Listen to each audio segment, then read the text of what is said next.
ಸಾಮಾನ್ಯವಾಗಿ ಯಾವುದೇ ಕಾರ್ಯಕ್ರಮದಲ್ಲಾದರೂ ಪ್ಲಾಸ್ಟಿಕ್ ವಸ್ತುಗಳನ್ನು ನಾವು ಬಳಕೆ ಮಾಡಿಯೇ ಮಾಡ್ತೇವೆ.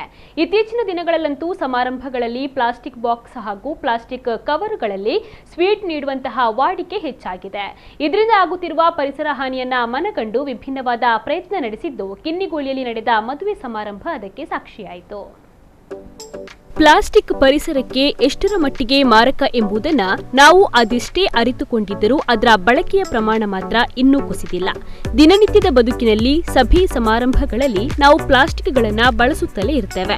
ಮದುವೆ ಸಮಾರಂಭಗಳಲ್ಲಿ ಅತಿಥಿಗಳಿಗೆ ಸಿಹಿ ತಿನಿಸುಗಳನ್ನು ನೀಡುವುದು ನಮ್ಮ ಸಂಪ್ರದಾಯದ ಭಾಗ. ಇದಕ್ಕೆ ನಾವು ಪ್ಲಾಸ್ಟಿಕ್ ಕವರ್ ಅಥವಾ ಬಾಕ್ಸ್ಗಳನ್ನೇ ಹೆಚ್ಚಾಗಿ ಬಳಸ್ತೇವೆ. ಇದೀಗ ಪ್ಲಾಸ್ಟಿಕ್ ಬಳಕೆ ತಡೆಗಟ್ಟುವ ವಿಭಿನ್ನ ಪ್ರಯತ್ನಕ್ಕೆ ಕಿನ್ನಿಗೋಳಿಯಲ್ಲಿ ನಡೆದ ಮದುವೆ ಸಮಾರಂಭ ಸಾಕ್ಷಿಯಾಯಿತು.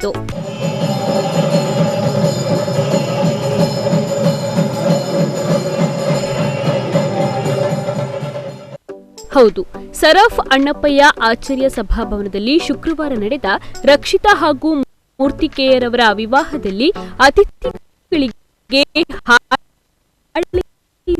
ತಯಾರಿಸಿದ ಸ್ವೀಟ್ ಬಾಕ್ಸ್ನಲ್ಲಿ ಸಿಹಿ ಖಾದ್ಯಗಳನ್ನು ವಿತರಿಸಲಾಯಿತು.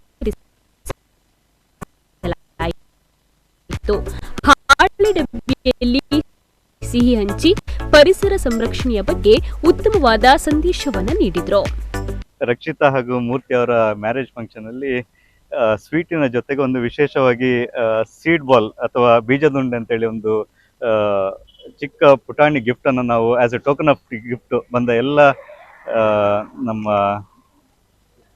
ಗೆಸ್ಟ್ಗಳಿಗೆ ಇದನ್ನು ನಾವು ಕೊಟ್ಟಿದ್ದೇವೆ ಇವತ್ತು.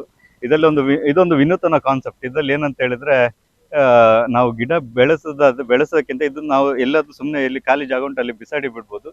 ಮಳೆ ಬಂದಾಗ ಮಳೆ ನೀರನ್ನು ಅಬ್ಸರ್ವ್ ಮಾಡ್ಕೊಂಡು ಇದರಲ್ಲಿ ಬೀಜದುಂಡೆ ಒಳಗಿನ ಬೀಜ ಮೊಳಕೆ ಹೊಡೆದು ಆಟೋಮೆಟಿಕ್ ಆಗಿ ನ್ಯಾಚುರಲ್ ಆಗಿ ಜರ್ಮಿನೇಟ್ ಆಗಿ ಗಿಡ ಬೆಳೀತಾ ಹೋಗ್ತದೆ. ತುಂಬಾ ನ್ಯಾಚುರಲ್ ಆಗಿ ಬರ್ತದೆ ಇದು. ಒಂದು ಗಿಡ ಬೆಳಿಲಿಕ್ಕೆ ಏನೆಲ್ಲ ಬೇಕು ಪೋಷಕಾಂಶಗಳು ಅದೆಲ್ಲ ಈ ಬೀಜದುಂಡೆ ಒಳಗಡೆ ಇದೆ. ಅಂದ್ರೆ ಮಣ್ಣು, ದೇಸಿ ಹಸುವಿನ ಸಗಣಿ ಹಾಗೂ ಬೀಜ, ಇದು ಮೂರನ್ನು ಸೇರಿ ಮಿಕ್ಸ್ ಮಾಡಿ ಈ ಬೀಜದುಂಡೆಯನ್ನು ಮಾಡಿರ್ತಾರೆ. ಆಮೇಲೆ ಇನ್ನೊಂದು ಕಾನ್ಸೆಪ್ಟ್ ನಾವೇನ್ ಮಾಡಿದ್ವಿ ಅಂತ ಹೇಳಿದ್ರೆ, ಪ್ಲಾಸ್ಟಿಕ್ ಅನ್ನ ಅವಾಯ್ಡ್ ಮಾಡ್ಲಿಕ್ಕೆ ಸ್ವೀಟ್ ಬಾಕ್ಸ್ ಅನ್ನು ಕೂಡ ಈಗ ನಾವು ಎಲ್ಲ ಕಡೆ ನೋಡಿದ್ರೆ ಸ್ವೀಟ್ ಬಾಕ್ಸ್ ಐದರ್ ಪೇಪರ್ದು ಬಾಕ್ಸ್ ಅಥವಾ ಪ್ಲಾಸ್ಟಿಕ್ ಬಾಕ್ಸ್ ಏನಾದ್ರು ಮಾಡಿರ್ತೇವೆ. ಈಗ ನಾವು ಈ ಫಂಕ್ಷನ್ ಅಲ್ಲಿ ಏನ್ ಮಾಡಿದ್ವಿ ಅಂತ ಹೇಳಿ, ಅದನ್ನ ಪ್ಲಾಸ್ಟಿಕ್ ಅಥವಾ ಪೇಪರ್ ಬಾಕ್ಸ್ ಅನ್ನು ಅವಾಯ್ಡ್ ಮಾಡ್ಲಿಕ್ಕೋಸ್ಕರ ಅಡಿಕೆ ಹಾಳೆದು ಒಂದು ಸ್ವೀಟ್ ಬಾಕ್ಸ್ ಅನ್ನ ನಾವು ಅದರಲ್ಲಿ ಸ್ವೀಟ್ ಅನ್ನು ಇಟ್ಬಿಟ್ಟು ಸ್ವೀಟ್ ಅನ್ನು ಹಂಚಿದ್ವಿ. ಸೊ ಏನಂತ ಹೇಳಿದ್ರೆ, ಪರಿಸರ ಮಾಲಿನ್ಯವನ್ನು ತಡೆಗಟ್ಟಲಿಕ್ಕೆ ಇದೊಂದು ನಮ್ಮೊಂದು ಚಿಕ್ಕದೊಂದು ಅಭಿಯಾನ ಇದು.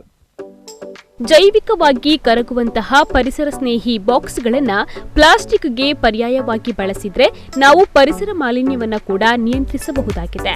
ಸಮಾಜಕ್ಕೆ ಮಾದರಿ ಪ್ಲಾಸ್ಟಿಕ್ ತ್ಯಾಜ್ಯ ದೊಡ್ಡ ಸಮಸ್ಯೆಯಾಗಿರುವ ಈ ಕಾಲಘಟ್ಟದಲ್ಲಿ ಮದುವೆಯಂತಹ ಸಂತಸದ ಸಂದರ್ಭದಲ್ಲೂ ಕೂಡ ಪರಿಸರ ಕಾಳಜಿಯನ್ನ ತೋರಬಹುದು ಎಂಬುದನ್ನು ಈ ಸಮಾರಂಭ ಸಾಬೀತುಪಡಿಸಿದೆ. ಸಣ್ಣ ಪ್ರಯತ್ನಗಳು ಕೂಡ ಸಮಾಜದಲ್ಲಿ ದೊಡ್ಡ ಬದಲಾವಣೆಗೆ ದಾರಿ ಮಾಡಿಕೊಡಬಹುದು. ಪರಿಸರ ಸಂರಕ್ಷಣೆಯತ್ತ ಒಂದು ಸಕಾರಾತ್ಮಕವಾದ ಹೆಜ್ಜೆಯನ್ನು ಇಟ್ಟಿರುವ ಈ ಮದುವೆಯ ಬಗ್ಗೆ ಸಾರ್ವಜನಿಕರು ಕೂಡ ಶ್ಲಾಘನೆಯನ್ನ ವ್ಯಕ್ತಪಡಿಸಿದ್ದಾರೆ. ಶಿವಪ್ರಸಾದ್ ಬೊಳ್ಳಾಜೆ, ನಮ್ಮ ಕುಡ್ಲ 24x7 ಮಂಗಳೂರು.